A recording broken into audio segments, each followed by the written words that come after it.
Hello అండి. మీరంతా ఎలా ఉన్నారు? నేనైతే చాలా బాగున్నాను. మీరు కూడా బావుంటారని అనుకుంటూ, బాగుండాలని కోరుకుంటున్నా. ఇక ఆలస్యం చేయకుండా కథలోకి వెళ్ళిపోదామా? వసంత శిశిరం వసంత శిశిరం ఉమను తీసుకొని ఫార్మ్ హౌస్‌కి తిరిగి వెళదామని ముగ్గురు క్యాబ్ కోసం రోడ్డుపై ఎదురుచూస్తున్నారు. ఆ క్షణంలో తాను ఇంటికి ఆలస్యంగా వస్తానన్న విషయాన్ని వసంత్‌కు ఇన్ఫార్మ్ చేయడం మర్చిపోయాను అని రియలైజ్ అయింది శిశిర. నేను నీతో వస్తాను. నిన్ను ఇంటి దగ్గర దింపి నేను ఫార్మ్ హౌస్‌కి వెళతాను అని అంది ఉమ. వద్దు. నువ్వు ఈ కండిషన్‌లో నన్ను డ్రాప్ చేసి తిరిగి ఫార్మ్ హౌస్‌కి వెళ్ళేసరికి 3 గంటలు పడుతుంది. నేను అందుకు ఒప్పుకోను అని వారించింది సుశీర. కానీ ఒంటరిగా ఎలా వెళతావు? ఇది అంత క్షేమం కాదు. నేను వచ్చి నా వల్లే లేట్ అయిందని చెప్తాను వాదించింది ఉమ. వస్తానని ఉమ, వద్దని సుశీర వాదించుకుంటుంటే మేఘకు విసుగొచ్చింది. ఎహె! ఆపండి మీ గోల అని గట్టిగా అరిచింది. ఈశ్వర్ మౌనంగా వారిని గమనిస్తూ ఓ పక్కన నిలబడ్డాడు. మేఘ కల్పించుకొని, హలో సీనియర్ గారు, ఇదిగో స్కూటీ తాళాలు. వెళ్ళి తనని తన ఇంట్లో వదిలిరా. సేఫ్‌గా ఉంటుంది. ఉమా, నువ్వు నాతో క్యాబ్‌లో రా. ఇద్దరం చీకటి పడకముందే నువ్వు ఇంటికి, నేను హాస్టల్‌కి చేరుకోవాలి. అసలే వర్షం కూడా పడేలా ఉంది. అనగానే ఉమా శిశిరలు టక్కున తల ఎత్తి ఆకాశంలో కమ్ముకుంటున్న మేఘాల వంక చూశారు. ఇద్దరి ముఖాలలోనూ కలవరం మొదలైంది. అది కాదు అని ఉమ ఏదో చెప్పబోతుంటే, పద పద క్యాబొచ్చింది. ఇంకా ఏం ఆలోచిస్తున్నావు? మనం తిరిగి వెళ్ళేసరికి శిశిర కూడా తన ఇంట్లో ఉంటుంది. తన గురించి సీనియర్ చూసుకుంటారులే అంటూ ఉమ చెయ్యి పట్టుకుని కారులో కూర్చోపెట్టింది. ఈశ్వర్ కూడా శిశిరను జాగ్రత్తగా ఇంటికి చేరుస్తానని ఉమకు మాట ఇవ్వడంతో వారి క్యాబ్ అక్కడి నుంచి వెళ్ళిపోయింది. మరుక్షణమే ఈశ్వర్ స్కూటీ తీసి ఎక్కమన్నట్లు చూశాడు.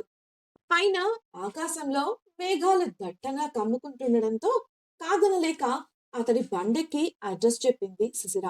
ఉమను డ్రాప్ చేసిన మేఘ నేరుగా తాము శైలేష్ ను బంధించిన ప్రదేశానికి వెళ్ళింది. అది పక్కనే కావడంతో శిశిర వాళ్ళు ఇంటికి చేరకముందే అక్కడికి చేరుకుంది మేఘ. తాను రావడం ఆలస్యమవుతుంది కాబట్టి శైలేష్ చేత నిజం కక్కించడానికి ఆమె ఓసారి ప్రయత్నించమని చెప్పాడు ఈశ్వర్. శైలేష్ ను బంధించిన ప్రదేశాన్ని కొందరు వ్యక్తులు కాపలా కాస్తుండగా అక్కడికి వెళ్లిన మేఘను చూసి సెల్యూట్ చేశారు వారు. కంప్యూటర్ మానిటర్ పై శైలేష్ ను చూస్తూ అతడున్న గదిలోని లైట్ ఆన్ చేసింది మేఘ.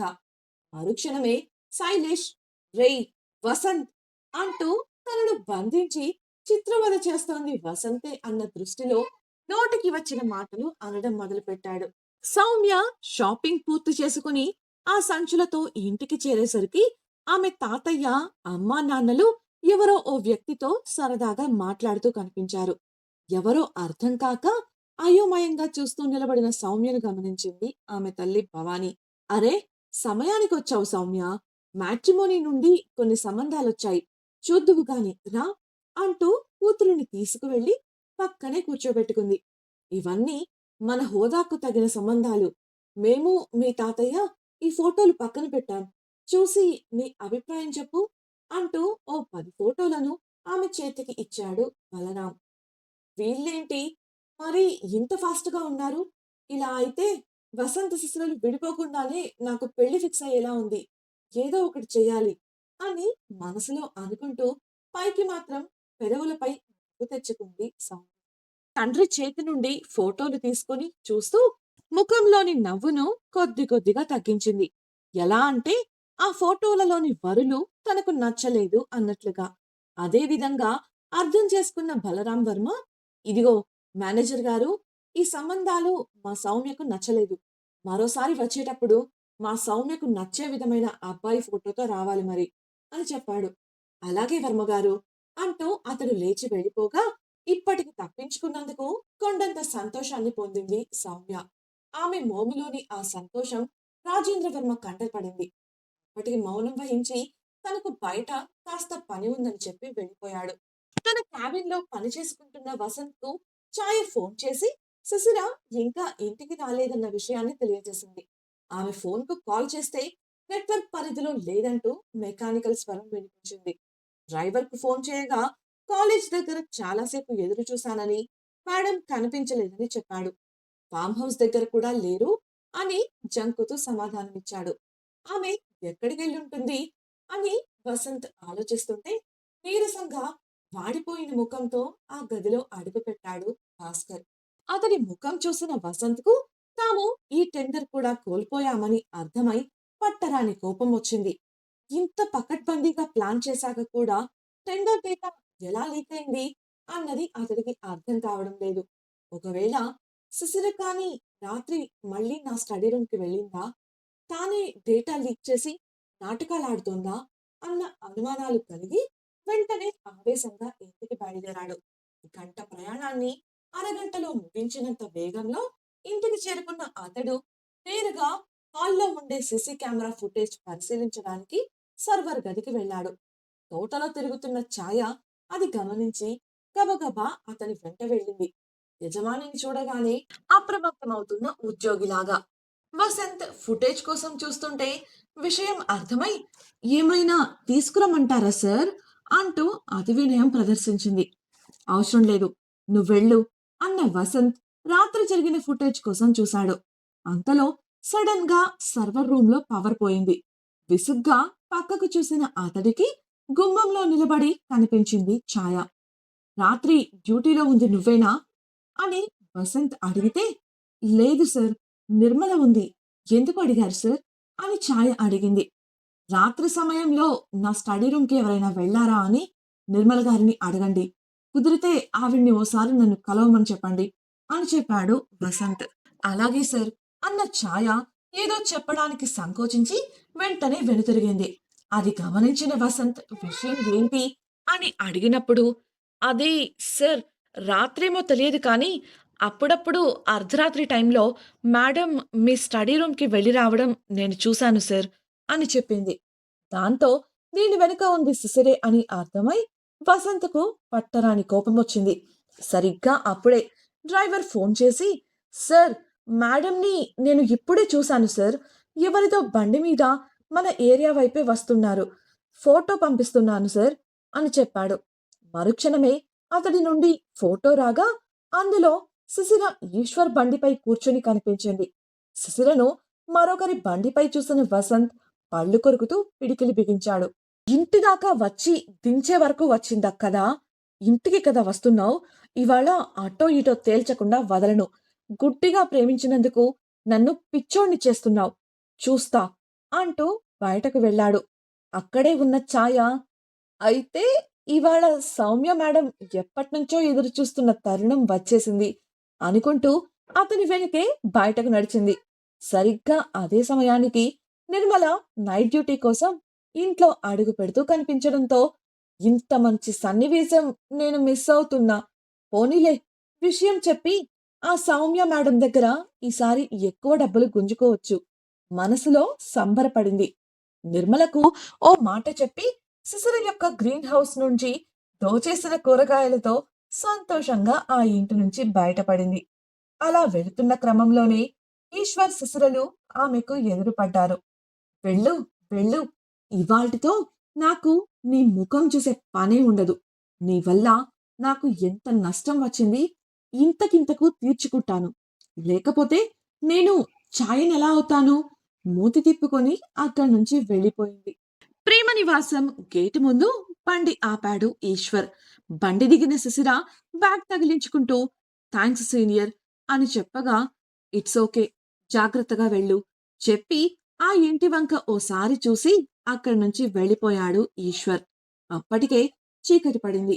వాచ్మెన్ గేటు తెరవగా లోపలికి అడుగుపెట్టిన శిశిరకు బయటే ఎదురుగా కూర్చొని రౌద్రంగా చూస్తూ కనిపించాడు వసంత్. బహుశా తాను ఇంటికి ఆలస్యంగా రావడం వల్ల అతని కోపం తెచ్చుకున్నాడు అనుకుంటూ, సారీ, ఆలస్యమైంది అని అంది శిశిర. వసంత్లో ఎటువంటి స్పందన లేదు. సూటిగా ఆమెనే చూస్తూ కూర్చుని ఉన్నాడు. ఏం జరుగుంటుందా అని ఆలోచించిన శిశిరకు ఆ రోజు టెండర్ జరిగింది అన్న విషయం గుర్తొచ్చి, ఇంతకీ టెండర్ ఏమైంది, డేటా లీక్ చేస్తున్న వ్యక్తి దొరికారా అని ఆశగా అడిగింది. బహుశా ఆ వ్యక్తి దొరికుంటారు అందుకే అతడు అంత కోపంగా ఉన్నాడు అన్న ఆలోచనతో. కోపంగా కుర్చీలోంచి లేచిన వసంత్, ఇనఫ్ శిశిరా, నాకు నీ పనులు, నీ ప్లాన్లు అన్నీ తెలిసిపోయాయి. అసలు ఏ ఉద్దేశంతో ఇంకా ఇటువంటి ప్రశ్న వేస్తున్నావో నాకు అర్థం కావడం లేదు. ఆ ఈశ్వర్ని ప్రేమిస్తున్నానని ముందే చెబితే నేనే వదిలేసేవాణ్ణి కదా. ఇలా నమ్మించి నన్ను మోసం చేయాలని ఎందుకు ప్లాన్ చేశావు? ఓ, వాడి దగ్గర డబ్బు లేదు, నా దగ్గర ఉంది. నేను ఇవ్వనేమో అని ఆ శైలేష్‌కి టెండర్ డేటా లీక్ చేసి, ఆ డబ్బుతో ఈశ్వర్ గాడితో జల్సాలు చేస్తున్నావు కదా! లైఫ్ అంతా ఇలానే చేయాలని కదా ప్లాన్ చేశావు అంటూ అరిచాడు. మొదట అతడి అరుపులకు భయపడిన సుశీల అతడి మాటలు విన్నాక కోపం తెచ్చుకుంది. అతడి కాలర్ పట్టుకొని, నా గురించి ఇంత నీచంగా మాట్లాడటానికి ఎంత ధైర్యం నీకు? నేను నీలా కాదు, నువ్వే మా నాన్న నమ్మకంతో ఆడుకుంటున్నావు అంది. ఆమెను విదిలించిన వసంత్ ఫైల్లోని కొన్ని ఫోటోలు ఆమె ముఖంపైకి విసిరికొట్టాడు.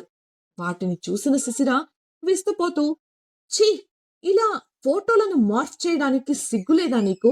నీ దారికి నన్ను అడ్డు రాకుండా వదిలించుకోవడానికి నాకు రంకు అంటగడతావా అని కోపంగా అడిగింది.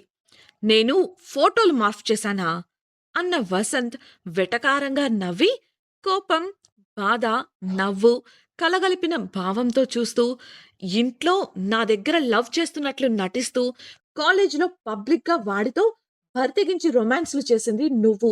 ఆ నిజాలు బయటపడ్డాయని నన్ను బ్లేమ్ చేస్తున్నావా? ఇవి ఒరిజినల్ ఫోటోలు. నువ్వు ఆ ఈశ్వర్ గాడు కలిసి ము ముద్దు పెట్టుకుంటున్నప్పుడు తీసినవి.